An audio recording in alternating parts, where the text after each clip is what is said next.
नमस्कार किसान साथियों, आपका स्वागत करते हैं आपके अपने YouTube चैनल पर।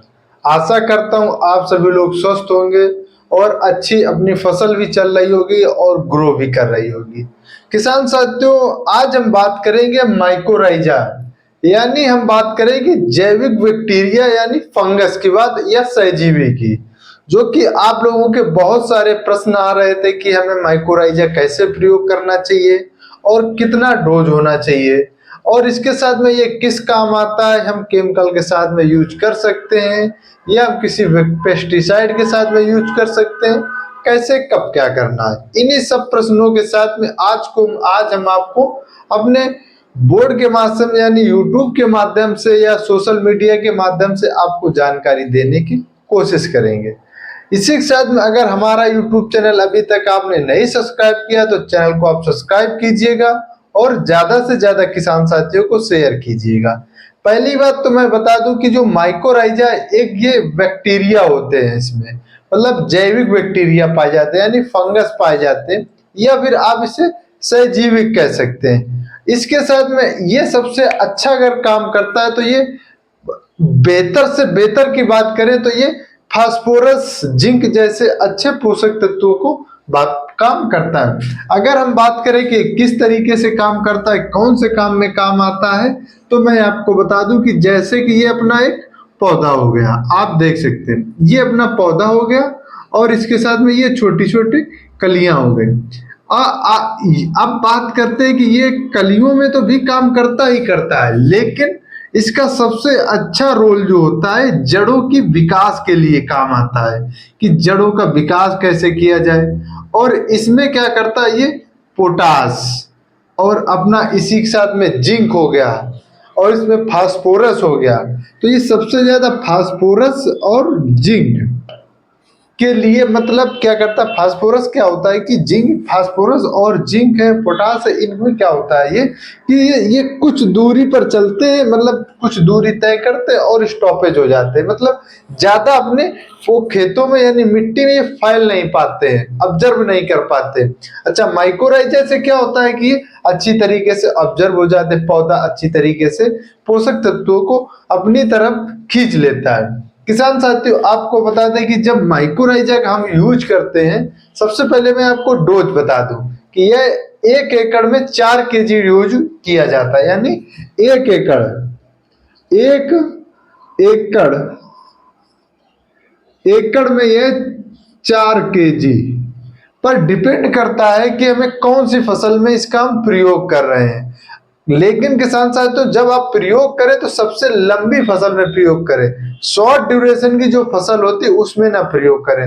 जैसे कि मैं आपको बता दूं कि आप मक्का में कर सकते हैं, आलू में कर सकते हैं और इसके साथ प्याज में कर सकते हैं, लहसुन में कर सकते हैं। लेकिन जो कंद वर्ग की फसलें होती है उसमें थोड़ा डोज घट बढ़ जाता है। जैसे कि आलू में क्या होता है, आप जब बुआई के टाइम करेंगे आलू में, तो बुआई के टाइम क्या होता है कि 8 kg हो जाता है बुआई के टाइम, और जब आप 2 से या तीसरा पानी जब देते हैं तब आप 4 kg कर सकते हैं। तो डोज जो है थोड़ा घटता बढ़ता रहता है, लेकिन लगभग 4 kg प्रति एकड़ के हिसाब से ये माइकोराइजा दिया जाता है। अच्छा, दूसरी बात मैं आपको बता दूं नंबर 2 पे, ये तो हो गया कि जड़ों का विकास अच्छा करता है, इसके साथ फास्फोरस की अच्छी संख्या बढ़ाता है और फास्फोरस के साथ में जिंक का भी अच्छा खासा स्रोत होता है। ये समझ लो आप, ये तो नंबर 1 हो गया। अब नंबर 2 की बात करते हैं कि नंबर 2 में क्या होता है कि नंबर 2 में क्या करता है, जो पानी होता है, पानी को बहुत अच्छी तरीके से अवशोषित करता है। पानी को जब ये अवशोषित अच्छी तरीके से करता है और सूखा जो होता है उसको सहनशील करने की क्षमता बढ़ जाती है। जैसे कि मैं आपको बता दूं कुछ जगहों पे, जैसे बुंदेलखंड एरिया है, क्या है इन एरियाओं में, राजस्थान एरिया में क्या है, पानी की थोड़ी समस्या, मतलब पानी ऑब्जर्व मतलब अधिक मात्रा में पानी नहीं हो पाता है फसलों के लिए, तो वहाँ क्या होता है कि वहाँ कुछ कम पानी वाली फसलें लगाई जाती हैं। तो ये क्या करता है, जैसे पानी अधिक हो तो पानी को अच्छी तरीके से अवशोषित कर लेता है और सूखा सहनशील इसके अंदर क्षमता बनी रहती है। ये तो नंबर 2 की बात हो गई। अब नंबर 3 की बात करते हैं। नंबर 3 में क्या करता है, मिट्टी जो होती है, जब अपनी सॉइल होती है, मिट्टी जो होती है उसको क्या करता, अच्छी तरीके से भुरभुरा कर देता है। अलग अलग जब भुरभुरा कर देगा अच्छी तरीके से किसान साथियों, तो जड़ों का क्या होगा, विकास होता चला जाएगा। जड़ें जो होगी वो अच्छी तरीके से फैलती चली जाएंगी। जड़ें जब जड़ें फैलती चली जाएंगी तो तना ऑटोमेटिक मजबूत होगा। जब तना मजबूत होगा तो जो हवा आएगी, तूफान आएगा, कोई भी गिरे आएगा तो ये गिरने से बच जाएगा, गिरेगा नहीं, बिल्कुल इम्पॉसिबल हो जाएगा। फिर इसके बाद में फिर क्या होगा कि पत्तियों का अच्छा होगा विकास, फल का विकास होगा। तो ये तो सर्वप्रथम 3 नंबर की बात हो गई। अब बात करते हैं चौथे नंबर की, कि चौथे नंबर पे क्या होता है कि जो रोग होते हैं, रोग, रोगों से लड़ने की क्षमता बढ़ जाती है। जब कोई व्यक्ति हो या कुछ भी हो हष्ट पुष्ट होगा, ताकतवर होगा, तो उसका क्या होता है, दुबले पतले आदमी, सिंगल आदमी कुछ भी नहीं कर पाते हैं। तो इसके अंदर क्या होता है, रोगों से लड़ने की क्षमता बढ़ जाती है।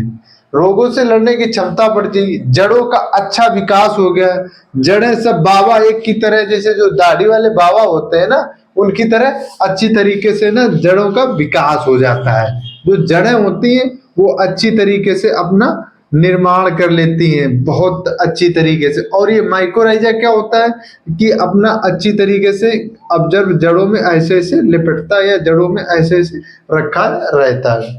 ये हो गई बात। फिर इसके बाद में अगर हम बात करें कि जो पौधे में जो होते हैं कि कल्लों की संख्या, मतलब अब जैसे कि मान लो जड़ों का विकास हो गया, ये एक तरीके से धान हो गई, गेहूं हो गया, इनमें क्या होता है, ट्रिलिंग अवस्था बहुत अधिक होती है किल्लों की। तब ये किधर किला निकला, अब ये समझिएगा कि ये अपना एक पौधा हो गया, हमने ये गेहूं का या धान का हमने बीज डाला।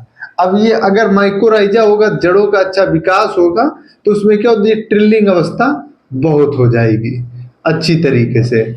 ट्रिलिंग अवस्था किलो की संख्या अधिक बढ़ा देता है। इसके साथ में और एक सबसे इंटरेस्टिंग पॉइंट आता है, ये क्या करता है, बीज उपचार के लिए बहुत अच्छा प्रयोग किया जाता है। यानी बीज का हम लोग उपचार भी कर सकते हैं। उपचार, अच्छा, बीज उपचार के लिए हमें कितना डोज होना चाहिए सीड ट्रीटमेंट के लिए? तो सीड ट्रीटमेंट के लिए आप 3 ग्राम प्रति केजी आप प्रयोग कर सकते हैं। सीड ट्रीटमेंट के लिए आप प्रति केजी आप 3 ग्राम माइकोराइजा होना चाहिए और 1 केजी बीज आप उपचारित कर सकते हैं। लेकिन किसान साथियों, अब बात करें कि हमें इसका कैसे प्रयोग करना चाहिए, कैसे नहीं करना चाहिए। तो प्रयोग की अगर हम बात करें, सबसे अच्छा रिजल्ट जो आता है, सबसे बेस्ट रिजल्ट, आप जब भी माइकोराइजा को प्रयोग कीजिएगा तो कोई भी कीटनाशक के साथ में प्रयोग न कीजिएगा। कोई भी कीटनाशक 10 से 12 दिन आप मत प्रयोग कीजिएगा। क्यों? क्योंकि इसमें जैविक बैक्टीरिया पाए जाते हैं, फंगस पाए जाते हैं, सहजीवी पाए जाते हैं। क्योंकि वो सब जो जैविक बैक्टीरिया पाए जाते हैं वो क्या करते हैं, जैसे आपका फास्फोरस, जिंक ये पड़ा हुआ है, तो ये क्या करता है, माइकोराइजा उठा उठा के इधर लाएगा, जड़ों के पास लाएगा, जड़ों का विकास करवाएगा। तो अगर आप केमिकल का यूज करते हैं, कोई कीटनाशक यूज करते हैं, किसी फर्टिलाइजर के साथ में यूज करते हैं, तो क्या ये बैक्टीरिया नष्ट हो जाएंगे, डैमेज हो जाएंगे, सारे बैक्टीरिया डैमेज हो जाएंगे। तो फिर जब डैमेज हो जाएंगे, मर जाएंगे, तो फिर फास्फोरस, जिंक वगैरह हो सकता है, तो कैसे ढूंढ के ला पाएंगे, जड़ों का कैसे विकास होगा? तो आप केमिकल के साथ में या किसी कीटनाशक के साथ में या किसी हर्बिसाइड के साथ में आप नहीं प्रयोग कर सकते इसको। तो ये तो इंटरेस्टिंग की बात ये हो गई। अगर हम बात करें कि अब इसका प्रयोग किसके साथ में हमें करना चाहिए, कब करना चाहिए, कितने टाइम करना चाहिए, तो प्रयोग की बात मैं बता दूं आपको, प्रयोग कैसे करना है। या तो फिर आप गोबर की खाद ले लीजिए। गोबर की खाद आप जब लेंगे ना, तो इसी के साथ में आप माइकोराइजा मिला लीजिए। जैसे कि मान लो कि 4 केजी प्रति एकड़ के हिसाब से माइकोराइजा पड़ता है खेत में, 1 एकड़ में। तो अब 4 केजी के साथ में आप कम से कम आप 10 से 12 या 15 किलो या 20 किलो आप माइकोराइजा ले लीजिए, जो कि हल्का जो काला होता है, एकदम भुरभुरा टाइप में बन जाता है, जो गोबर की खाद, जो वर्मी कंपोस्ट की तरह हो जाता है, उसके साथ में आप मिला लीजिए। चाहे आप खेत की तैयारी कर रहे हो तब आप प्रयोग कीजिएगा, जब खेत की तैयारी, या फिर आप दूसरा पानी लगा रहे हो या फर्स्ट पानी लगा रहे हो, तब आप इसका प्रयोग कर सकते हैं। अब हो गई बात प्रयोग करने की बात कि हमें कब प्रयोग करना चाहिए और किससे के साथ नहीं करना चाहिए और किसके साथ करना चाहिए। अब ये बात हो गई। अब बात करते हैं कि हमें कितने दिन के बाद हमें इसका अच्छा रिजल्ट मिलता है। किसान साथियों, आप अच्छा रिजल्ट अगर लेना चाहते हैं तो आपको स्प्रे स्प्रे आपको स्प्रे में नहीं देना है, स्प्रे में आपको नहीं देना है, और कोई भी कीटनाशक के साथ में नहीं प्रयोग करना है अगर अच्छा रिजल्ट लेना चाहते हैं आप तो। अब ये बात होगी तो किसान साथियों, अच्छा रिजल्ट लेना है तो आप सिर्फ बुआई के समय आप प्रयोग कर सकते हैं, ट्रीटमेंट कर सकते हैं, और 10 से 12 दिन आप कोई भी कीटनाशक, कोई केमिकल आप नहीं प्रयोग कर सकते। अब ये बात होगी। अब लेकिन बात करते और ना ही आप स्प्रे के रूम में प्रयोग करते। हाँ, अगर बात करते हैं कि अगर कोई मान लो कि एक किसान का प्रश्न था कि सर हम माइकोराइजा है जो, तो मान लीजिए कि हमारा बड़ा सा पौधा है ये, अब हम इसके पास कैसे दें? तो आप ऐसा कर सकते हैं, जैसे कि ये अपना पेड़ हो गया एक तरीके से, मान लीजिए अमरूद का हो गया, तो आप यहाँ पर क्या कीजिए, एक छोटा सा गड्ढा कर लीजिए और इसमें ऐसे डाल दीजिए। यहाँ पर आप डालेंगे या फिर आप इस जगह पे कर दीजिएगा, आप यहाँ पे माइकोराइजा खाद डाल दीजिए तकरीबन 2 फुट का गड्ढा करने के बाद। अब ये पानी भर दीजिए तो ऐसे ऐसे जड़ों के पास पहुंच जाएगा। इस तरीके से आप माइकोराइजा का प्रयोग कर सकते हैं। किसान साथियों, एक बार मैं फिर से आपको रिकॉल करवा दूं कि आपको कैसे करना है।